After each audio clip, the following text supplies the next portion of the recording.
Всем большой привет! Друзья, сегодня делюсь рецептом приготовления соуса к мясу из ежевики. Очень вкусный, ароматный соус к мясу – это действительно как дорогое вино или духи. Готовлю его второй год.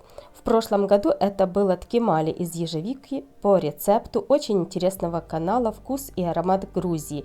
Действительно, если его хоть раз попробуешь, такое ткемали, вкус запомнится навсегда. Оставлю вам ссылки на этот рецепт и канал. Если интересно, переходите, смотрите. А в этом году я решила поэкспериментировать с травами и ароматами. И предлагаю версию соуса из ежевики с пряными травами, имбирем и чесноком. Возможно, кому-то пригодится рецепт и кто-то захочет повторить. Нам этот соус очень пришелся по душе. Сочетание кисло-сладкой ягоды с имбирем, травами и чесноком очень вкусно. Обязательно попробуйте, друзья.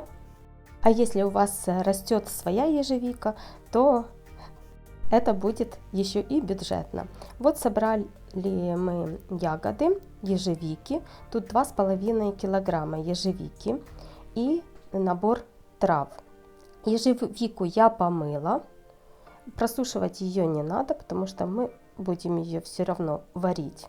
Еще нужно 100 граммов чеснока, 1 острый перец, из трав пучок кинзы с цветочками и с зелеными семенами. У меня такая спелая. Именно она тоже придаст такой аромат. Вот тут пучок тархуна, он вместе уже с цветочками, и пучок базилика. Фиолетового и обычного зеленого. Кроме этого еще нужен укроп. У меня замороженный пучок где-то укропа. И еще я буду добавлять пучок мяты. В данном случае у меня болотная мята, она более ароматная, к соусам подходит идеально. Можете заменить обычной садовой мятой. Из сухих специй я буду использовать сушеный укроп и имбирь. В принципе, это все специи и травы, которые я буду использовать. Далее к ягодам в кастрюлю я добавляю буквально 50-100 мл воды, чтобы ягоды не пригорели. Отправляю на огонь их, чтобы они закипели. Так легче будет отжать их от косточек. Теперь подготавливаю зелень. Все листики срываю, веточки не выбрасываем.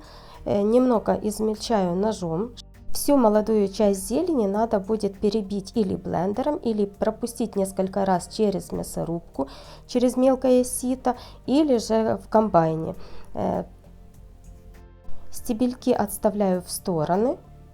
Они еще пригодятся, мы будем вместе с ними варить этот соус, они отдадут все ароматы. Если у вас нету какой-то травы или тархуна, например, это не повод не делать такой соус, можно попробовать заменить его даже обычной петрушкой, уверена, что будет вкусно. Кинзу тоже мелко измельчаю ножом, чтобы блендеру было легче работать. Стебельки, грубую часть отставляю. С мятой точно так же.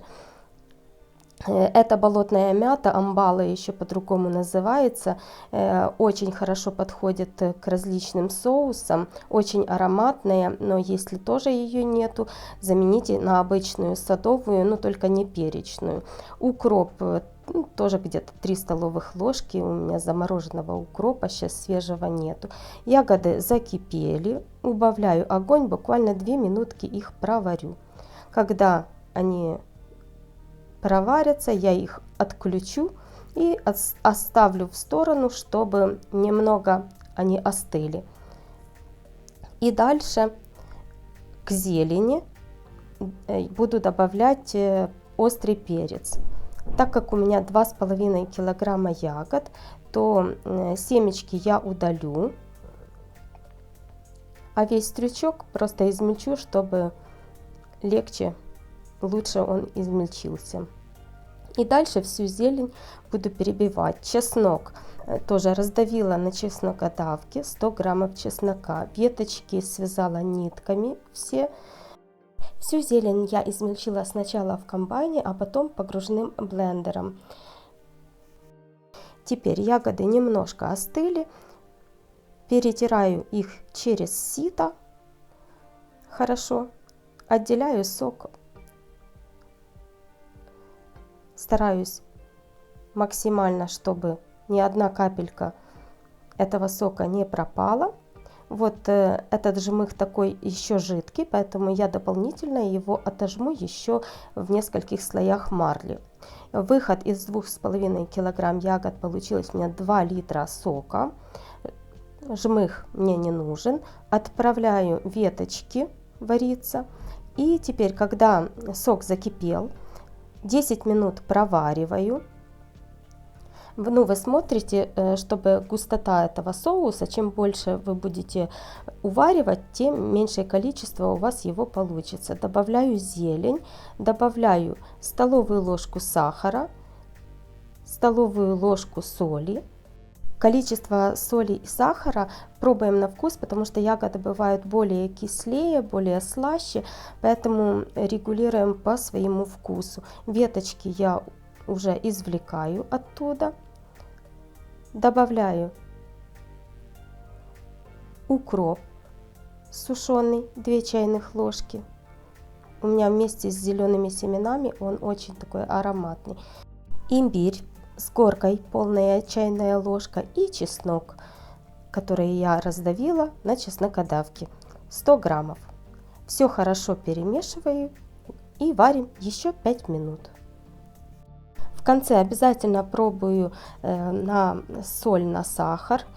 Мне не хватило еще 1 столовой ложки сахара, добавляю. Сливаю в такие небольшие бутылочки, баночки этот соус. Конечно, обязательно банки стерильные, крышки тоже. Переворачивать банки не обязательно, укутывать тоже можно не укутывать. Завинчиваю плотно крышку и все отправляем на хранение в погреб или подвал. Очень, друзья, надеюсь, что этот рецепт вам придется по душе, и вы попробуйте приготовить такой замечательный соус из такой вкусной ароматной ягоды, как ежевика. Не одно же варенье готовить из ягод. Соус имеет шикарный, незабываемый аромат. Сочетание кисло-сладкой ягоды с имбирем, пряными травами и чесноком. Друзья, это очень вкусный, ароматный соус. Обязательно попробуйте приготовить, рекомендую. Если рецепт действительно пришелся вам по душе, оставляйте свои комментарии, лайки, подписывайтесь на канал, кто не подписался. Ну а я с вами на этом прощаюсь. Всем пока!